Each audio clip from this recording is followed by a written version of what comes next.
2009 ജനുവരി 15 സമയം ഉച്ചകഴിഞ്ഞ് 3:25. ന്യൂയോർക്ക് സിറ്റിയിലെ ലാഗ്വാഡിയ എയർപോർട്ടിൽ നിന്ന് US എയർവേസ് ഫ്ലൈറ്റ് 1549 പറന്നുയർന്നു. ടേക്ക് ഓഫിന് ശേഷം 2 മിനിറ്റിനുള്ളിൽ വിമാനത്തിൽ ഒരു കൂട്ടം പക്ഷികൾ വന്നിടിച്ചു. ഇടിയുടെ ആഘാതം വലുതായിരുന്നു. അത്യപൂർവമായി വിമാനത്തിന്റെ 2 എഞ്ചിനുകളും പ്രവർത്തനരഹിതമായി. പക്ഷികൾ എഞ്ചിനിൽ കുടുങ്ങിയതായിരുന്നു തകരാറിന് കാരണം.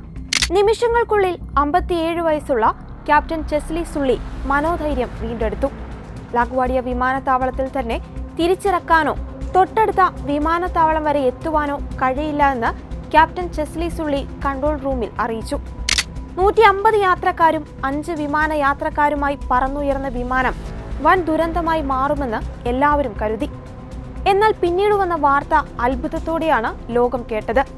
വിമാനത്തിലുണ്ടായിരുന്ന 155 പേരും ഒരു പോറൽ പോലും ഏൽക്കാതെ രക്ഷപ്പെട്ടു. അതിശക്തമായ നീരൊഴുക്കുള്ള ഹഡ്സൺ നദിയിൽ അതിസാഹസികമായി വിമാനം മുങ്ങിപ്പോകാതെ സുള്ളി ലാൻഡ് ചെയ്യിപ്പിച്ചു. കേട്ടപാടെ ആർക്കും വിശ്വസിക്കാനായില്ല. മണിക്കൂറിൽ 160 മൈൽ വേഗതയിൽ നദിയിൽ വിമാനം ലാൻഡ് ചെയ്യിപ്പിച്ചതിന് പിന്നിൽ പൈലറ്റിന്റെ മനസാന്നിധ്യവും അനുഭവ സമ്പത്തുമായിരുന്നുവെന്ന് പിന്നീട് വാർത്തകൾ വന്നു.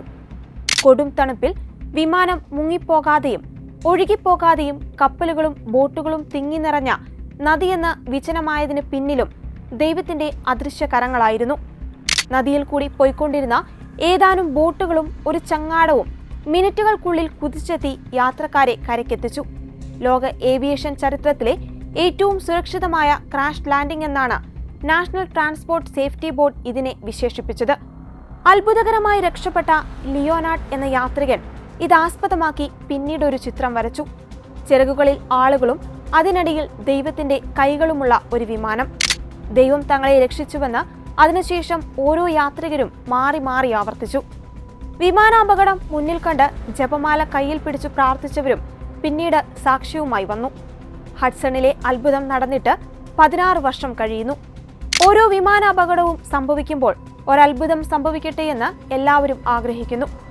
അഹമ്മദാബാദ് വിമാനാപകടത്തിൽ നിന്നും ജീവനോടെ രക്ഷപ്പെട്ട വിശ്വാസ് കുമാർ രമേശ് 1972 ചെക്കോസ്ലോവാക്യയിൽ തകർന്നു വീണ JT ഫ്ലൈറ്റ് അപകടത്തിൽ നിന്ന് രക്ഷപ്പെട്ട വിസ്ന വൂളോവിച്ച് 1971 പെറുവിലെ ലാൻസ വിമാനാപകടത്തിൽ നിന്ന് രക്ഷപ്പെട്ട ജൂലിയൻ കോപ്കെ 1987 നോർത്ത് വെസ്റ്റ് വിമാന അപകടത്തിൽ നിന്ന് രക്ഷപ്പെട്ട സെസീലിയ സിച്ചാൻ എന്നിവരെല്ലാം ദൈവത്തിന്റെ അത്ഭുതകരമായ കയ്യൊപ്പിലൂടെ മരണത്തിനു മുന്നിൽ നിന്നും ഉയർത്തെഴുന്നേറ്റ് വന്നവരായിരുന്നു.